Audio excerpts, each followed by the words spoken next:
What's good, YouTube? It's Nas, and we back with another video. Roll to 300 subscribers, of course. Gonna keep going every day, but today's video we're gonna be doing something different. We're gonna be talking about the shortest basketball player in NBA history, and if y'all know basketball, that would be Muggsy Bogues. And Muggsy Bogues had accomplished something that a 5'3" person would never dream of accomplishing, and playing in the NBA and playing over 10 seasons, playing 14 seasons, and being a successful role player while doing it. And we're gonna talk about Muggsy Bogues' stats. We're gonna see, and we're gonna compare him to another role player in the NBA now, and see. We're just gonna compare him to see what a 5'3" person or a 5'3" player. Let's not say person. 5'3" player was doing then, and compare it to a role player now, because I could list a number of players that Muggsy Bogues has scored higher than or had a better career than, which is crazy. But getting into his first season, Muggsy Bogues averaged 5 points, 1.5 rebounds, and 5 assists, playing 79 games that season, and 20 and a half minutes on the Washington Bullets. He was drafted there, 14th overall. He only played one season. That's where the famous, him and Manute Bol, rest in peace Manute, but that's where that famous picture came from, and that's really it.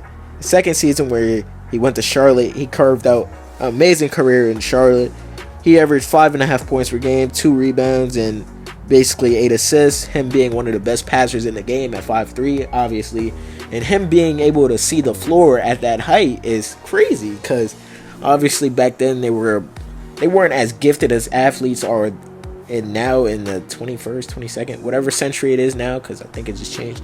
But he was gifted, and he was still coming off the bench at this time. And when he became a starter, averaging 34 minutes a game, he averaged 9.5 points per game, 2.5 rebounds, and basically 10.5 assists, double-digit assists.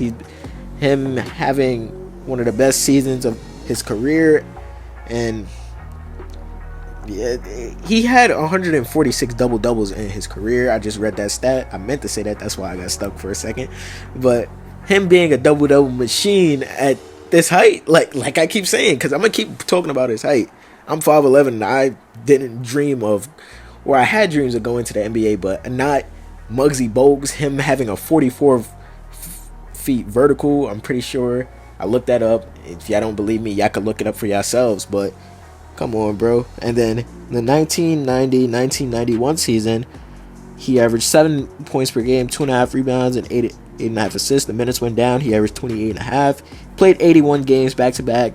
There's 82 games in the season, so he only missed one game. In the next season, 1991-1992 season, he averaged 9 points per game, 3 rebounds, and 9 assists. And not a lot of guards don't average 3 rebounds, and he's doing it at 5'3". So we all see the vertical, or him going crashing or diving for boards. It's just coming to effect. And the next season, the 1992-1993 season, no, the 1991-1992 season, sorry, he averaged 9 points per game, 3 rebounds, and 9 assists. Again, the assist numbers keep going up. The 1992-1993 season, he played 81 games. Or last season, he played 82. This season, he went back to 81. He averaged his highest minutes per game ever in his career.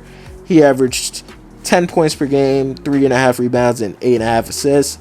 Or not even 8.5 assists, 9 assists. We're going to round that to 9, because who cares, really?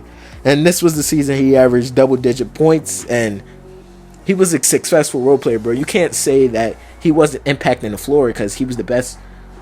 He was the best playmaker on that team, alongside him having a big man in Alonzo Mourning. At that time, they were a dynamic duo, if you want to call it that. They still had Del Curry shooting, all of that. And in the next season, he averaged double-digit assists. He averaged a double-double. He averaged basically 11 points per game, 4 rebounds, and 10 assists. And 33 minutes, playing 78 games that season. And this would be the last impactful season that he had, or no, the next season will be last impactful season. He averaged 11 points per game, 3.5 rebounds, and 8 assists. This being his last impactful season. He played 78 games this season. He had 33 minutes a game, and the next season he got injured, it looks like. He averaged 2 points per game, 1 rebound, and 3 assists. Only 6 games played in the 1995-1996 season, this being a down season. In the 1996-1997 season, he came back. He averaged 8 points per game, 2 rebounds, and 7 assists in 65 games for the Hornets, or whatever they were called. He played 65 games that season, his last season in Charlotte. And then the 1997-1998 season with the Warriors, he averaged basically 6 points per game, 2 rebounds, and 5.5 assists. 59 games that season. He was traded this season back to the Hornets. He averaged 3 points per game, 0.5 rebounds a game, 2 assists. And he was back on the Warriors again. Wow. He averaged 5 points per game, 2 rebounds, and 3.5 assists. And in the 1999-2000 season, he averaged 5 points per game, 1.5 rebounds, and 3.5 assists. This being his last really season putting up numbers. Him playing with Toronto. There's highlights of him playing in Toronto with Vince Carter and T-Mac and them.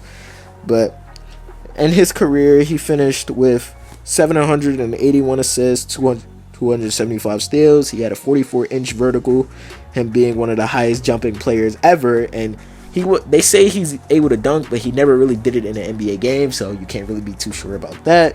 Muggsy Bogues finished his career in 7th. He finished in the top 7 in assists consecutive seasons from 1989, the 1989-1995 stint. Top 10 in steals in those seasons. He had 146 career double-doubles, like I said, and he was 5'3", like I said. So he showed you can have the heart to play basketball if you want to be. If you have a goal, just do it, bro. If you want to make the NBA, just do it. And Muggsy Bogues showed how he could be one of the best players. Or you don't have to be the highest jumping. You don't have to be the tallest. You can just do whatever you want. But in his career, he had 6,858 points, 7.5 points per game. Assists, he had 6,726, 7.6. Steals per game, or steals, he had 1,369. And not a lot of people could reach those numbers, like I said. So, come on, bro. Muggsy wasn't to play around with. And going to the person who I was going to compare him to, Kwame Brown. And Kwame was a top 3 pick. He was the number 1 pick, actually. His first season, he averaged 4.5 points per game, 3.5 rebounds at 0.8 assists. Second season, he averaged 7.5 points per game, 5.5 rebounds at 0.7 assists. 2003-2004 season, he averaged 11 points per game, 7.5 rebounds at 1.5 assists. 2004-2005 season, he averaged 7 points per game, 5 rebounds at 0.9 assists. His last season was the Wizards. The 2005-2006 season, he averaged 7.5 points per game, 6.5 rebounds, and 1 assist. And these numbers go on. I don't want to say Kwame Brown's numbers because this isn't a video about Kwame Brown. But Muggsy Bogues, you could pick. I'm picking Muggsy Bogues over Kwame Brown in my opinion. I don't care. But let me know how y'all feel about Muggsy Bogues. Subscribe. The shortest player ever. I hope you guys enjoyed this video. If y'all want to see some more, there's a video on the left and the video on the right. Click on them.